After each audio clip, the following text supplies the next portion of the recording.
जय हिंद दोस्तों, स्वागत है सनराइज़ क्लासेस के आज पहले यूट्यूब चैनल में जो हम दे रहे हैं। आज हमारी पहली क्लासेस में आप सभी छात्रों का स्वागत है। आपको बता दें, ये जो सनराइज़ क्लासेस हमारा यूट्यूब चैनल है, ये सनराइज़ करियर एकेडमी का ऑनलाइन प्लेटफॉर्म है। सनराइज़ करियर एकेडमी करवी चित्रकूट क्षेत्र की सर्वश्रेष्ठ संस्था है, जहाँ पर ऑफलाइन क्लासेस चलती हैं। और आज से सुबह 6 बजे से ये हमारा इनिशिएटिव है कि ऑनलाइन क्लासेस के माध्यम से सुबह 6 बजे एक बेहतरीन करंट अफेयर की क्लासेस आप सभी अध्ययनरत छात्रों को मिले। जो भी छात्र आगामी उत्तर प्रदेश पुलिस, आरपीएफ भर्ती, एसएससी, जीडी या Indian army, Agniveer, Delhi police, UP triple SC या जो भी बी ग्रेड, सी ग्रेड या डी ग्रेड की तैयारी आप कर रहे हैं, तो हमारे इस वीडियो के माध्यम से हमारा एक प्रयास रहेगा कि आपको बेहतरीन प्लेटफॉर्म हम तैयार करके दें और एक बेहतरीन करंट अफेयर की क्लासेस हम दें। करंट अफेयर की जो क्लासेस हैं हमारी, ये डिटेल्ड रहेंगी और एक से एक गहरे टॉपिक में इसमें हमने कवर किया है। और सभी छात्रों से हमारा ये रिक्वेस्ट है कि आप हमारे चैनल को सब्सक्राइब करें, कमेंट करें और दूसरों को भी बताएं। और ये जो पीडीएफ हम पढ़ा रहे हैं, ये हमारा पीडीएफ हमारे व्हाट्सएप चैनल, जो कि इस वीडियो के डिस्क्रिप्शन में दिया हुआ है, और हमारा टेलीग्राम चैनल, उसको भी ज्वाइन करें तो वहाँ पर आपको ये मिल सकता है। ठीक है, तो लिंक दिए हुए हैं, उनको ज्वाइन करें और रोज़ाना आपको पीडीएफ मिलेगी। रोज़ाना 6 बजे ये हमारी करंट अफेयर की क्लासेस आपको मिलेंगी। ठीक है, वीडियो स्टार्ट करते हैं, लेकिन स्टार्ट करने से पहले एक चीज़ और आपको बताते हैं कि सनराइज़ करियर एकेडमी, ये जो sunrise career academy offline classes हम चला रहे हैं कैप्टन एस कुमार सर के माध्यम से। तो कैप्टन एस कुमार जो हमारे एकेडमी के मैनेजिंग डायरेक्टर हैं, रिटायर्ड, भारतीय सेना से रिटायर्ड हैं, कैप्टन एस कुमार सर के नेतृत्व में अग्निवीर आर्मी की तैयारी कराई जाती है।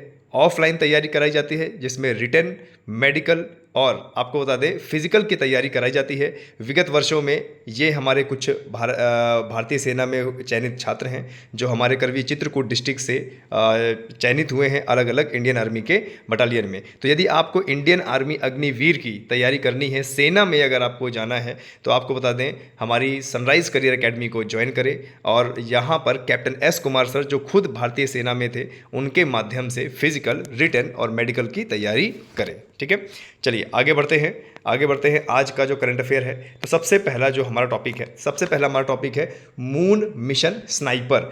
मून मिशन स्नाइपर, तो आखिरकार ये जो मून मिशन स्नाइपर है, ये है क्या और इसको किसने लॉन्च किया है। आपके एग्जाम में डायरेक्टली ये पूछा जा सकता है कि मून मिशन स्नाइपर को लॉन्च करने वाला देश कौन सा है, तो उसको लॉन्च करने वाला है जापान। लेकिन आखिरकार ये मून मिशन स्नाइपर है क्या, तो मैं आपको बता दूं, ये जो मून मिशन स्नाइपर है, ये जापान द्वारा एक ऐसा मिशन चंद्रमा में भेजा गया है, जहां पर चंद्रमा के गड्ढों का सर्वे करेगा ये रोवर, और वहां से कुछ सैंपल लाके धरती में, पृथ्वी में इसका रिसर्च किया जाएगा, ताकि ये पता लगा सके कि आखिरकार चांद का निर्माण कैसे हुआ है। ठीक है, चलिए एक बार पढ़ लेते हैं।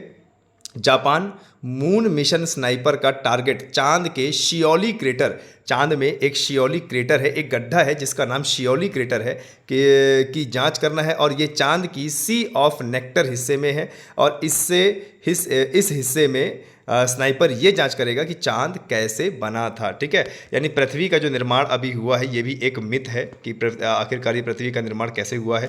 आज भी साइंटिस्ट लगातार इसमें लगे हुए हैं कि एक वास्तविक थ्योरी मिल पाए कि कैसे एक, आपको बता दें, पृथ्वी का और चांद का और जो ग्रह हैं, इनका निर्माण हुआ है। ठीक है, तो इसमें याद करने वाली बात ये है, ध्यान दीजिएगा बच्चों, इसमें याद करने वाली बात ये है कि हमें क्या क्या याद करना है जो हमारे एग्जाम में आ सकता है। पहली बात तो मून मिशन, जिसका नाम क्या है, स्नाइपर, और इसको लॉन्च करने वाला कौन है, जापान। और जो जापान है इसको लॉन्च कर रहा है, क्यों लॉन्च कर रहा है, ताकि वहाँ के कुछ सैंपल आ सके। और चांद में एक क्रेटर है, एक गड्ढा है, और उस गड्ढे का नाम क्या है, शियोली क्रेटर। तो आपसे एग्जाम में पूछ सकता है कि शियोली क्रेटर किस उपग्रह में पाया जाता है, तो चांद इसका उत्तर होगा। अब क्योंकि देखिए, जब भी कोई स्पेस मिशन जाता है कहीं से भी, तो उस देश का अपना एक स्पेस एजेंसी होती है। तो आपको बता दें, कभी कभी एग्जाम में स्पेस एजेंसी भी पूछ लिया करता है, तो आपको ये पता होना चाहिए कि जापान की स्पेस एजेंसी क्या है, जाक्सा। जापान की स्पेस एजेंसी का नाम क्या है? जाक्सा। ठीक है, जैसे हमारी स्पेस एजेंसी का नाम क्या है भैया? इसरो। हमारी स्पेस एजेंसी का नाम क्या है? इसरो, ISRO। और इसरो का फुल फॉर्म क्या है? Indian space research organisation. Indian space research organisation, जिसका मुख्यालय कहाँ पे है? बेंगलोर में है। जिसका मुख्यालय बेंगलोर में है, इंडियन स्पेस रिसर्च ऑर्गेनाइजेशन। वहीं पर अगर हम बात करें अमेरिका की, तो अमेरिका की स्पेस एजेंसी का नाम क्या है? नासा। क्या भैया? NASA, national aeronautical space administration, NASA. ठीक है, तो देखिए जापान का क्या है भाई? जाक्सा। और नासा कहाँ का है? अमेरिका का है। और हमारे भारत का क्या है? इसरो। और इसका मुख्यालय कहाँ पे है? तो इसका मुख्यालय है आपका बेंगलुरु में। ठीक है, चलिए ये मिशन आपको याद आया। अब यहाँ पर नाम आया है जापान का, तो चलिए मैप में एक बार देख लेते हैं कि जापान आखिरकार है कहाँ पे। देखिए ये वर्ल्ड का मैप है, और ये पहली बात तो इसमें हम अलग अलग महाद्वीप के बारे में देख लेते हैं। अलग अलग महाद्वीप के बारे में देख लेते हैं। देखिए ये हमारा एशिया है, और ये यहाँ पे यूरोप है, और ये अफ्रीका महाद्वीप है, और ये ऑस्ट्रेलिया महाद्वीप है, और ये दक्षिणी अमेरिका, ये उत्तरी अमेरिका, और इसी के नीचे यहाँ पर आपको मिलेगा अंटार्कटिका। ठीक है, तो कुल 7 महाद्वीप हमारे हो जाते हैं। ठीक है, चलिए अब आपको बताते हैं कि देखिए ये जो हमारा एशिया है, एशिया के पूर्वी छोर में जाएंगे तो यहाँ पर है जापान। ये है जापान। ठीक है, मैं इसको बड़ा करके दिखा देता हूँ। ठीक है, इसको बड़ा करके दिखा देता हूँ। एशिया, देखिए ये हमारा प्यारा भारत है। भारत से आप इधर जाएंगे तो देखिए ये यहाँ पर एक द्वीप देश है जापान, और जापान के अंडर में लगभग 3500 से 5000 द्वीप आते हैं। और जापान किस सागर में खुलता है? प्रशांत महासागर में खुलता है। वैसे तो ये द्वीप देश है, चारों तरफ से आपको बता दें समुद्र ने घेर रखा है, लेकिन इसका ज़्यादातर हिस्सा किस में आता है? प्रशांत महासागर में आता है। ठीक है, इस इमेज में इतना ज़्यादा क्लियर तो नहीं है। चलिए इसका एक क्लियर इमेज देखते हैं, और उसमें देखते हैं कि जापान का जो मैप है वो कैसा है। ठीक है, तो चलिए देखिए इसमें देखते हैं। देखिए ये प्रशांत महासागर है, और प्रशांत महासागर में ये जो पीला पीला है ये क्या है? ये हमारा जापान है। और जापान के द्वीप के बारे में काफ़ी बार पूछा जाता है। जापान के द्वीप के बारे में काफ़ी बार पूछा जाता है। तो जापान के द्वीप 4 हिस्सों में बटे हुए हैं। जापान के द्वीप 4 हिस्सों में बटे हुए हैं, और एक लाइन से ये द्वीप एग्जाम में मैपिंग में आ जाया करता है, तो आपको ये पता होना चाहिए। जैसे देखिए ये आपका ये जो द्वीप है ये कौन सा है? होkkaido द्वीप नंबर 1, होkkaido द्वीप। और ये जो इतना बड़ा द्वीप है ये क्या है? होन्शु नंबर 2, क्या है? होन्शु द्वीप। और ये जो छोटा सा द्वीप है ये क्या है? शिकोकू द्वीप तीसरा नंबर। और यहाँ पर ये द्वीप है, इसी को बोलते हैं क्यूशू द्वीप। ठीक है, क्यूशू। ठीक है, तो ये 4 द्वीप, जापान के 4 द्वीप याद करना आपको जरूरी है, क्योंकि मैपिंग में आ जाया करता है। फिर से एक बार देखते हैं होkkaido पहला नंबर क्या है? होkkaido। और फिर ये बड़ा सा द्वीप है, ये क्या है? ये क्या है? होन्शु। और उसके बाद ये क्या है? शिकोकू। और यहाँ पे क्या है? क्यूशू। तो 4 हो गए ना? क्या क्या? होkkaido, होन्शु और शिकोकू, और यहाँ पे क्या है? क्यूशू। ठीक है, तो ये एग्जाम में पूछ जाया करता है कि भाई होkkaido कहाँ का द्वीप है, होन्शु कहाँ का द्वीप है, शिकोकू कहाँ का द्वीप है, और क्यूशू कहाँ का द्वीप है। ठीक है, जापान की अगर हम बात करें तो जापान की जो कैपिटल है वो है क्या है? टोक्यो। और जापान के करंट टाइम के प्राइम मिनिस्टर हैं फ्यूमियो किशिदा। और यहाँ की जो करेंसी है वो क्या है? येन है। और पार्लियामेंट का नाम क्या है यहाँ पे? डाइट। यहाँ की जो संसद है वहाँ का नाम क्या है? डाइट है। ठीक है, यहाँ की संसद का नाम क्या है भाई? डाइट है। ठीक है, माउंट फ्यूजियामा, यहाँ का माउंट फ्यूजियामा एक सक्रिय ज्वालामुखी है। माउंट फ्यूजियामा एक सक्रिय ज्वालामुखी है। जापान का ये जो माउंट फ्यूजियामा है ये काफ़ी बार एग्जाम में पूछा जाता है, तो इसके लिए आपको ध्यान रखना है माउंट फ्यूजियामा, यानी माउंट फ्यूजियामा एक पर्वत भी है, और उसी पर्वत में ये सक्रिय ज्वालामुखी है। तो आपको ये याद रखना है, काफ़ी बार एग्जाम में पूछ लिया करता है। ठीक है, कि माउंट फ्यूजियामा या फ्यूजियामा ज्वालामुखी कहाँ का है? तो ये है कहाँ का? जापान का। अगर भारत की बात करें तो भारत का जो सक्रिय ज्वालामुखी है वो है बैरन ज्वालामुखी। कौन सा? बैरन ज्वालामुखी। ठीक है, कौन सा ज्वालामुखी? बैरन ज्वालामुखी। भारत का सक्रिय ज्वालामुखी है बैरन ज्वालामुखी। कहाँ पे है ये? बैरन द्वीप में है। और बैरन द्वीप कहाँ पे है? अंडमान और निकोबार में। ठीक है, तो आपको बता दें एग्जाम में पूछ ले कि भारत का सक्रिय ज्वालामुखी कौन सा है, तो उत्तर होगा हमारा बैरन ज्वालामुखी। और अगर ये पूछ ले कि अभी हाल ही में बैरन द्वीप में विस्फोट कब हुआ है या वो ज्वालामुखी कब फटा है, तो उत्तर होगा सन 2017 में। अभी हाल ही में जो हमारे भारत का सक्रिय ज्वालामुखी फटा है वो कब फटा है? 2017 में। ठीक है, चलिए आगे बढ़ते हैं। देखिए ये एग्जाम में ये चीज़ एग्जाम में आजकल बहुत पूछी जा रही है, 1 सन 1 वर्ल्ड और 1 ग्रिड। ठीक है, 1 सन 1 वर्ल्ड और 1 ग्रिड, तो ये किसका इनिशिएटिव है? एग्जाम में आता है कि ये जो one sun one world one grid, ये जो एक गठबंधन है, ये किसका इनिशिएटिव है? तो आपको बता दें ये भारत का इनिशिएटिव है, और भारत कहीं ना कहीं पूरे विश्व को ये बताना चाहता है कि किस प्रकार से हम सूर्य की किरणों से सौर ऊर्जा का इस्तेमाल कर सकते हैं, और एक ऐसी ऊर्जा का इस्तेमाल कर सकते हैं जिससे ग्लोबल वार्मिंग को कम करने में आसान होगा, ताकि हम जीवाश्म ईंधन में अपना जो निर्भरता है वो कम कर सकें। ठीक है, तो ध्यान देना यहाँ पर one sun one world one grid यानी OSOWOG, ये किसका इनिशिएटिव है? ये भारत का इनिशिएटिव है। ठीक है, आए समझ में? तो देख लेते हैं कि इस गठबंधन में क्या है। पहली बात तो गठबंधन में क्या है? ग्लोबल वार्मिंग कम करने के लिए और जीवाश्म ईंधन पे निर्भरता कम करने के लिए यहाँ पर सौर ऊर्जा का इस्तेमाल करना है और पूरे विश्व को सौर ऊर्जा का महत्व बताना है। ठीक है, और अगर पूछ ले कि 2023 में one sun one world one grid का सम्मेलन कहाँ हुआ है, तो इसका सम्मेलन हुआ है कहाँ भैया? नई दिल्ली में। और कब हुआ है? 6 सितंबर से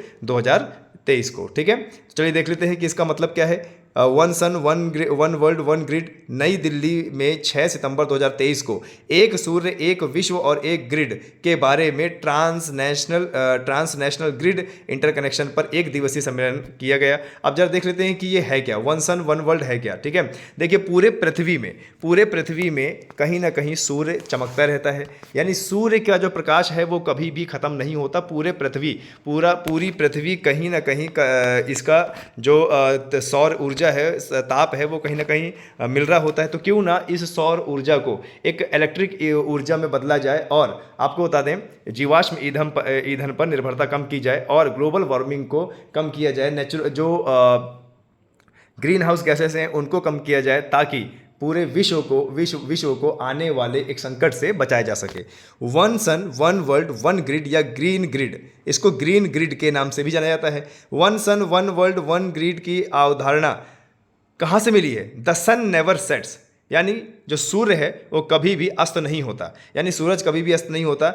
इसका मतलब क्या है? यानी पृथ्वी में कहीं ना कहीं किसी न किसी कोने सूर्य चमकता रहता है। ठीक है, यह किसी भौगोलिक स्थान पर विश्व स्तर पर किसी भी समय स्थिर रहता है के विचार पर जोर देती है। ठीक है, अब तक किसी भी देश द्वारा शुरू की गई सबसे महत्वाकांक्षी योजनाओं में से एक है, और आर्थिक लाभ साझा करने के लिए मामलों में इसका वैश्विक महत्व है। यानी पूरे विश्व में ये भारत की ही एक योजना है, जो भारत पूरे विश्व को ये बताना चाहता है कि भैया सौर ऊर्जा पर निर्भर होइए, सौर ऊर्जा का ज़्यादा से ज़्यादा इस्तेमाल कीजिए, चाहे वो इलेक्ट्रिक हो, चाहे खाना पकाना हो, और आपको बता दें चाहे विद्युतीकरण हो, चाहे घर का विद्युतीकरण हो, चाहे ऑफिस का हो, चाहे ट्रेन का हो, चाहे एयरपोर्ट का हो। ठीक है, चलिए आगे बढ़ते हैं और देख लेते हैं इसके बारे में कि इस योजना में कितने चरण में काम किया जाएगा। तो इस योजना में 3 चरण में काम किया जाएगा, और तीनों चरण आपके लिए महत्वपूर्ण है। अगर आप थोड़ा सा हायर लेवल का तैयारी करते हैं तो तीनों चरण आपके लिए इंपॉर्टेंट है। तो देखो, यह एशियाई महाद्वीप के देशों के बीच परस्पर ग्रिड संपर्क करेगा। पहले चरण में कहाँ काम होगा? एशियाई महाद्वीप के देशों के बीच परस्पर ग्रिड संपर्क स्थापित करेगा, यानी पहले चरण में काम कहाँ पे होगा? एशिया में। दूसरे चरण में कहाँ पे होगा? अफ्रीका को जोड़ा जाएगा। और तीसरे चरण में कहाँ होगा? तीसरे चरण में यह वैश्विक इंटरकनेक्शन पर ध्यान केंद्रित करेगा, यानी पहले चरण पे एशिया में काम होगा, दूसरे चरण पे अफ्रीका में काम होगा, और तीसरे चरण में पूरे विश्व में इसको जोड़ा जाएगा। तो ये भी आपको पता होना चाहिए। ठीक है, चलिए अब दूसरा देखते हैं, अंतर्राष्ट्रीय सौर गठबंधन। ये जो देखिए आपको बता दें, ये जो अभी वन सन वन वर्ल्ड और वन ग्रिड है, one sun one world one grid, तो आपको बता दें इसमें 2 संस्थाएं काम कर रही हैं। 2 संस्थाओं के इनिशिएटिव से ये गठबंधन हुआ है। एक तो है क्या? WB यानी विश्व बैंक, और एक क्या है? ISA का मतलब क्या है? International solar alliance. ठीक है, तो अगर आपके एग्जाम में पूछ ले कि वन सन वन ग्रिड और वन विश्व ये किन 2 संस्थाओं द्वारा स्थापित किया जा रहा है, तो इसका उत्तर क्या होगा? वर्ल्ड बैंक यानी विश्व बैंक, और ISA का मतलब क्या होता है? International solar alliance. ठीक है, तो चलिए बात करते हैं कि अब ये इंटरनेशनल सोलर अलियांस यानी ये अंतर्राष्ट्रीय सौर गठबंधन क्या है। तो आपको बता दें, अंतर्राष्ट्रीय सौर गठबंधन एक विश्व स्तरीय संस्था है, और ये संस्था पूरे विश्व को बता रही है कि सौर ऊर्जा का ज़्यादा से ज़्यादा इस्तेमाल किया जाए। और हमारे लिए इंपॉर्टेंट क्यों है? हमारे लिए इंपॉर्टेंट इसलिए है कि अंतर्राष्ट्रीय सौर गठबंधन ये जो संस्था है, अंतर्राष्ट्रीय लेवल की संस्था है, इसको भारत ने निर्माण किया है, इसको भारत ने बनाया है फ्रांस की मदद से। ठीक है, और इसका जो हेडक्वार्टर है वो हरियाणा के गुरुग्राम में है। कहाँ पे? हरियाणा के गुरुग्राम में। तो थोड़ा सा इंपॉर्टेंट हमारे लिए ये बन जाता है। ठीक है, अंतर्राष्ट्रीय सौर गठबंधन ये किसकी बनाई हुई संस्था है? ये बनाई हुई संस्था भारत और फ्रांस की है, लेकिन इसका मुख्यालय कहाँ पे है? हरियाणा के गुरुग्राम में। तो इसलिए हमारे लिए इंपॉर्टेंट हो जाता है। अभी 1 साल पहले एग्जाम में पूछा गया था कि अंतर्राष्ट्रीय सोलर अलियांस का मुख्यालय कहाँ पे है? गुरुग्राम, हरियाणा। चलिए पढ़ते हैं। अंतर्राष्ट्रीय सौर गठबंधन सौर ऊर्जा प्रौद्योगिकी के वितरण में वृद्धि के लिए एक सक्रिय तथा सदस्य संचालित एवं सहयोगी मंच है। ये एक ऐसी संस्था है जिसके माध्यम से पूरे विश्व में सौर ऊर्जा का महत्व बताया जा सकता है और सौर ऊर्जा को ज़्यादा से ज़्यादा इस्तेमाल किया जा सकता है। इसका मूल उद्देश्य ऊर्जा तक पहुँच को सुविधाजनक बनाना है, यानी ऐसे देशों को प्रोवाइड करनी है सौर ऊर्जा जो अभी जिन देशों में अभी भी ऊर्जा नहीं पहुँची है, जैसे अफ्रीकी देश, जैसे बहुत सारे गरीब देश हैं।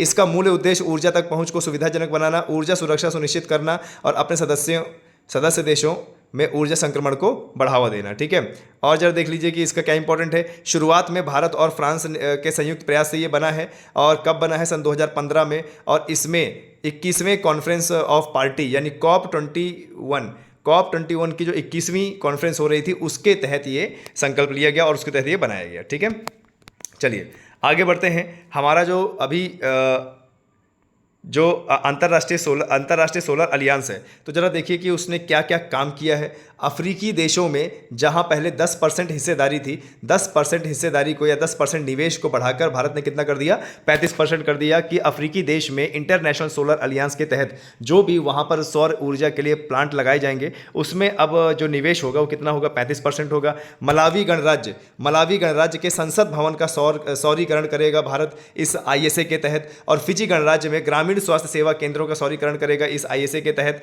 और सेशल्स गणराज्य में सौर संचालित कोल्ड स्टोरेज की स्थापना करेगा ISA के तहत, और किरीबाती गणराज्य में स्कूल का सौरीकरण करेगा ISA के तहत। ठीक है, जितना ज़्यादा विश्व में सौरीकरण होता जाएगा, जितना ज़्यादा सौर ऊर्जा का इस्तेमाल होता जाएगा, उतना ज़्यादा आपको बता दें कार्बन एमिशन कम होगा, और उतना ज़्यादा ग्रीन हाउस गैसेस का एमिशन कम होगा और ग्लोबल वार्मिंग कम होगी, और कहीं ना कहीं हमारे ग्लेशियर फिर से जमेंगे और जल स्तर जो हमारे समुद्र का बढ़ रहा है वो कम होगा। ठीक है, चलिए आगे बढ़ते हैं।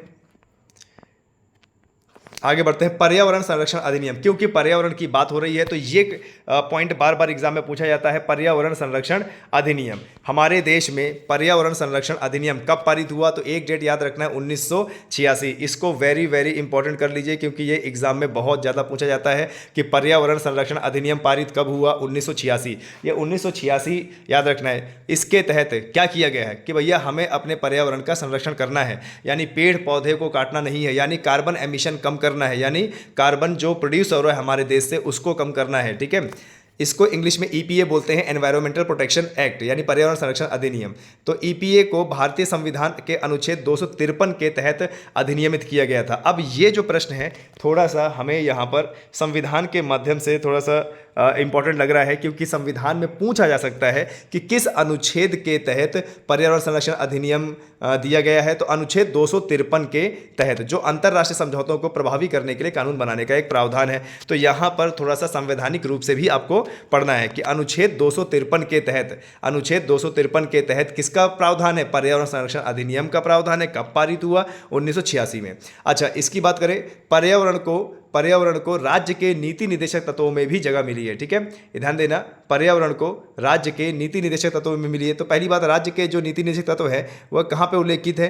तो वह भाग 4 में उल्लेखित है। भाग 4 में अनुच्छेद 36 से लेके 51 तक। ठीक है, ये ध्यान देना, संविधान के भाग 4 में राज्य के नीति निदेशक तत्व उल्लेखित हैं, और अनुच्छेद 36 से लेकर 51 तक, और उसमें भाग 4 में 48A कहता है कि राज्य यह व्यवस्था करेगा या राज्य यह प्रयास करेगा कि वन्य जीव और पर्यावरण की रक्षा हो और उसमें सुधार हो। ठीक है, तो ये किसका विषय है? ये राज्य का भी विषय है। किसके तहत? 48A के तहत। ठीक है, अनुच्छेद 51A में भी इसका प्रावधान है, यानी कहीं ना कहीं ये हमारा मौलिक कर्तव्य भी है।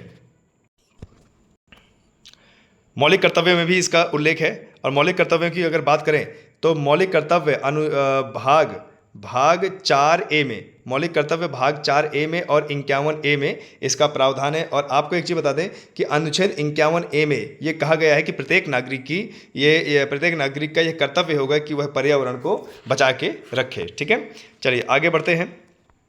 जम्मू कश्मीर में, हाल ही में जम्मू कश्मीर में अभी बंगस वैली फेस्टिवल मनाया गया। ठीक है, तो देखिए, जब आप सरकारी नौकरी की तैयारी कर रहे हैं तो एग्ज़ाम में आपको महोत्सव या फेस्टिवल भी याद रखना है। तो बंगस वैली फेस्टिवल ये कहाँ का है? बंगस वैली फेस्टिवल ये जम्मू कश्मीर में, अभी हाल ही में बंगस वैली फेस्टिवल कहाँ मनाया गया? तो जम्मू कश्मीर में मनाया गया। ठीक है, ये ध्यान दीजिएगा। और ये फेस्टिवल क्यों मनाया जाता है? ये फेस्टिवल, ये जो यहाँ के जनजातीय लोग होते हैं, जनजातीय लोग अपने प्रोडक्ट को प्रमोट करने के लिए बंगस वैली फेस्टिवल मनाते हैं। कहाँ का है ये? जम्मू और कश्मीर का है। ठीक है, अब यहाँ पर कश्मीर की बात आई है, जम्मू और कश्मीर की बात आई है, तो जम्मू और कश्मीर के और प्रमुख त्यौहार देख लेते हैं कि जम्मू कश्मीर के और प्रमुख त्यौहार क्या हैं। तो देखिए, ट्यूलिप महोत्सव, ठीक है, शिकारा महोत्सव, केसर महोत्सव या गुरेज महोत्सव। ठीक है, ये 4 महोत्सव जम्मू कश्मीर के हैं: ट्यूलिप महोत्सव, शिकारा महोत्सव, केसर महोत्सव और गुरेज महोत्सव। ठीक है, और आपको बता दें, जम्मू कश्मीर की कई झीलें पूछी जाती हैं, जम्मू कश्मीर की कई झीलें पूछी जाती हैं, जैसे आपका डल झील है,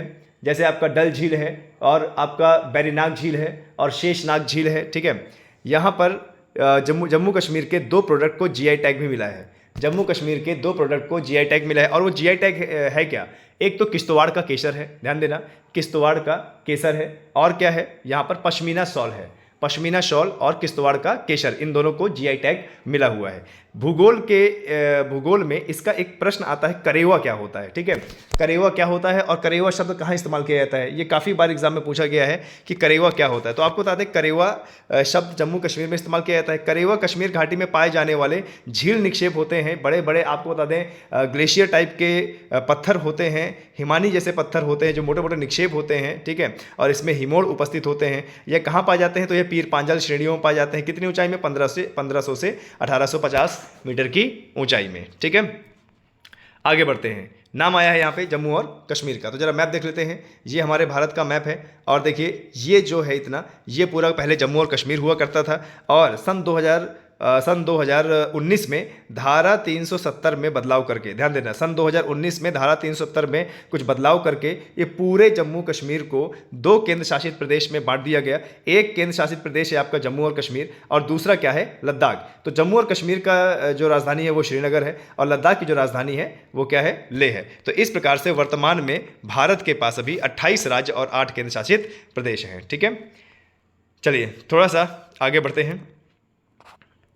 भारतीय मध्य पूर्व यूरोप गलियारा, भारत मध्य पूर्व यूरोप गलियारा यानी IMEC। तो आखिरकार ये है क्या और हमारे लिए क्यों इंपॉर्टेंट है? ठीक है, जिस प्रकार से चाइना का आपने BRI देखा होगा, सुना होगा, जिस प्रकार से आपने चाइना का BRI सुना होगा, बॉर्डर रोड इनिशिएटिव, कि पूरे एशिया में वह रोड बना रहा है, रेल नेटवर्क बना रहा है अपने व्यापार को बढ़ाने के लिए। और कहीं ना कहीं व्यापार को बढ़ाने के लिए तो ठीक है, लेकिन ये कहीं ना कहीं भारत को चारों तरफ से घेरने के लिए ये BRI है। तो उसी प्रकार से, जिस प्रकार से चाइना का BRI है, उसी प्रकार से हमारा ये इनिशिएटिव है IMEC द्वारा। यानी कहीं ना कहीं आपको बता दें, BRI को कमजोर करने के लिए भारत ने IMEC बनाया है, भारत मध्य पूर्व यूरोप गलियारा। यानी भारत से लेकर यूरोप तक एक गलियारा बनेगा, जिसमें समुद्र के रास्ते, रोड के रास्ते और रेल नेटवर्क के रास्ते हम यूरोप और अपने भारत का व्यापार जो है उसको मजबूत करेंगे, और कहीं ना कहीं BRI को विफल करेंगे। ठीक है, तो चलो देख लेते हैं विस्तार से कि आखिरकार इसका मतलब क्या है।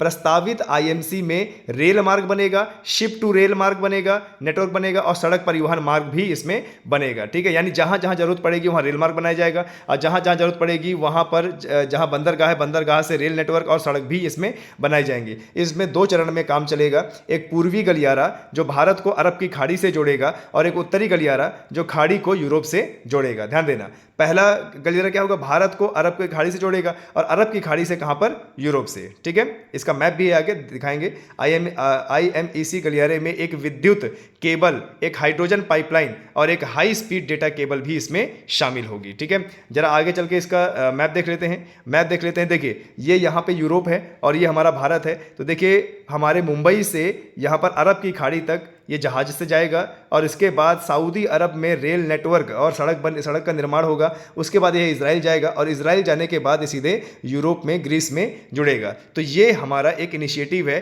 भारत और यूरोप के व्यापार को मजबूत बनाने के लिए, और जो चाइना अपना बेल्ट रोड इनिशिएटिव बना रहा है उसको कमजोर करने के लिए। ठीक है, अब जरा देखिए कि इसमें क्या क्या शामिल होगा। जरा देखिए इसमें क्या क्या शामिल होगा, और किसने इस IMEC में हस्ताक्षर किए हैं, यानी कौन कौन इसके भागीदारी हैं। तो आपको बता दें, भारत है, अमेरिका है, सऊदी अरब है, संयुक्त अरब अमीरात है, यूरोपीय संघ है, इटली है, फ्रांस है, और क्या? जर्मनी। यानी इस पूरे IMEC के इतने लोग भागीदारी हैं। आपके एग्जाम में आ सकता है कि इनमें से कौन भागीदारी नहीं है, तो ध्यान देना, आपको ये देश याद रखने हैं, इनके सिवा कोई और भी भागीदारी नहीं है। भारत है, अमेरिका है, सऊदी अरब, संयुक्त अरब अमीरात, यूरोपीय संघ, इटली, फ्रांस और क्या, जर्मनी। ठीक है, अब जरा देखो कि इसमें कौन कौन से बंदरगाह जोड़े जाएंगे। भारत की अगर हम बात करें तो भारत का मुंद्रा गुजरात का बंदरगाह, कांडला बंदरगाह, जवाहरलाल नेहरू पोर्ट ट्रस्ट नवी मुंबई का, ये जोड़ा जाएगा। मध्य पूर्व में देखा जाए तो संयुक्त अरब अमीरात में फुजैरा बंदरगाह, जेबेल अली और अबू धाबी के साथ सऊदी अरब में दमम तथा रास अल खैर बंदरगाह भी जोड़ा जाएगा। रेलवे लाइन की बात करें तो रेलवे लाइन फुजैरा बंदरगाह को सऊदी अरब तथा जॉर्डन के माध्यम से हाइफा बंदरगाह से, यानी जो इजराइल में हाइफा बंदरगाह है उसको जोड़ेगी। इजराइल में हाइफा बंदरगाह जुड़ेगा इससे। और यूरोप की बात करें तो यूरोप में ग्रीस में पीरियस बंदरगाह जुड़ेगा, और दक्षिण में इटली में मैसीना जुड़ेगा, और फ्रांस का मोर्सिले बंदरगाह जुड़ेगा। तो ये थोड़ा सा इंपॉर्टेंट करंट अफेयर आपके लिए बन जाता है। इसका एक एक पॉइंट आपके लिए इंपॉर्टेंट है कि IMEC के तहत कौन कौन से बंदरगाह जुड़ेंगे, या यूरोप के कौन से बंदरगाह जुड़ेंगे, इजराइल के कौन से जुड़ेंगे, ये आपको आना चाहिए, आपको पता होना चाहिए। ये पूरी की पूरी PDF हमारे टेलीग्राम और व्हाट्सएप चैनल पर दे दी जाएगी, तो इसीलिए हमारे व्हाट्सएप चैनल और टेलीग्राम चैनल को भी आप जोड़ें। आगे बढ़ते हैं। वैश्विक जैव ईंधन गठबंधन, वैश्विक जैव ईंधन गठबंधन, ये भी भारत का एक इनिशिएटिव है। वैश्विक जैव ईंधन, जैव ईंधन क्या होता है? जैव ईंधन वो होता है जो हमें प्राकृतिक रूप से मिलता है, लेकिन इस ईंधन का कोई बाय प्रोडक्ट नहीं होता, जैसे कार्बन डाइऑक्साइड की तरह। कार्बन डाइऑक्साइड की तरह इसका कोई बाय प्रोडक्ट नहीं होता, और इसको जलाने पर यह पर्यावरण को नुकसान भी नहीं पहुंचाता। ठीक है, तो इसीलिए हम पूरे विश्व को बताना चाहते हैं कि जैव ईंधन का इस्तेमाल ज़्यादा से ज़्यादा करें। ठीक है, तो ये भी भारत की एक पहल है। ठीक है, ध्यान देना, ये भी भारत की एक पहल है। वैश्विक जैव ईंधन गठबंधन यानी GBA को हाल ही में भारत की G20 अध्यक्षता के तहत जैव ईंधन के वैश्विक उत्थान में तेजी लाने के लिए वैश्विक नेताओं द्वारा गठित किया गया था। और यह गठबंधन अमेरिका, ब्राजील और भारत जैसे प्रमुख जैव ईंधन उत्पादक एवं उपभोक्ता देशों के साथ लिया गया। यानी इसमें सहभागिता किसकी किसकी है? अमेरिका, ब्राजील और भारत। अभी तक 19 देश और 12 अंतर्राष्ट्रीय संगठन GBA में शामिल हो चुके हैं, और GBA हरित संवहनीय भविष्य के लिए वैश्विक जैव ईंधन व्यापार में सुदृढ़ का लक्ष्य रखने के लिए इसको बनाया गया है। ठीक है, चलिए आगे बढ़ते हैं। मॉब लिंचिंग पीड़ित मुआवजा, पहली बात तो ये योजना है एक प्रकार की जो 2023 में लॉन्च हुई है। तो पहली बात, मॉब लिंचिंग होता क्या है? देखिए, कभी भी आपने न्यूज़ में सुना होगा कि कोई पर्यटक घूमने गए और गांव के लोगों ने या शहर के लोगों ने भीड़ ने उन पर हमला किया और उनको मार डाला, या उनको लहूलुहान कर दिया, या उनके हाथ पैर तोड़ दिए। तो इसी को बोलते हैं मॉब लिंचिंग, जहाँ पर भीड़ किसी कपल को या व्यक्ति को या किसी लोगों को या महिला को मारना शुरू कर दे, उसी को बोलते हैं मॉब लिंचिंग। ठीक है, तो अभी ये जो मॉब लिंचिंग पीड़ित मुआवजा योजना है, ये मध्य प्रदेश की है। और इस योजना के तहत क्या होगा कि मॉब लिंचिंग में जो व्यक्ति पीड़ित है या उसके परिजनों को कुछ मुआवजा दिया जाएगा मध्य प्रदेश सरकार की तरफ से। तो ये कहाँ से आई है योजना? ये मध्य प्रदेश से आई है। ठीक है, मध्य प्रदेश कैबिनेट ने मॉब लिंचिंग पीड़ित मुआवजा योजना को मंजूरी दी। इसका उद्देश्य भीड़ में हिंसा के मामले में पीड़ितों और उनके आश्रितों को मुआवजा और राहत प्रदान करेगी सरकार। ठीक है, चलिए और जरा देखते हैं। इस योजना का उद्देश्य उन पीड़ितों को और उनके परिवार को वित्तीय सहायता प्रदान करना है। ठीक है, चलिए आगे बढ़ते हैं। अभी हाल ही में 2023 US ओपन में महिला एकल टेनिस खिताब जीतने वाली जो लड़की है वो क्या है? Coco Gauff. ठीक है, ध्यान देना, 2023 में US ओपन में महिला एकल टेनिस खिताब जीतने वाली महिला का नाम क्या है? Coco Gauff. और ये कहाँ की है? ये अमेरिका की है। और इन्होंने किनको हराया है? तो आपको बता दें, इन्होंने आर्यना को हराया है। किसको हराया है? आर्यना को हराया है। ठीक है, तो चलिए दोस्तों, आज हमारा करंट अफेयर यहीं पर समाप्त होगा, और इसी तरीके से सुबह 6 बजे हम रोजाना करंट अफेयर लेके आएंगे। हमारे चैनल को और हमारे इस नए इनिशिएटिव को ज़्यादा से ज़्यादा शेयर करें और ज़्यादा से ज़्यादा सब्सक्राइब करें। यदि आपको वीडियो अच्छी लगी तो शेयर करें, दूसरों को भी बताएं, और रोजाना 6 बजे हम इसी प्रकार के करंट अफेयर लेके आएंगे। और छात्रों, एक चीज़ और बता दें आपको, कुछ दिन बाद हमारी जो क्लासेस हैं वो डिजिटल बोर्ड के माध्यम से भी आएंगी। चलिए, तब तक के लिए जय हिंद, जय भारत।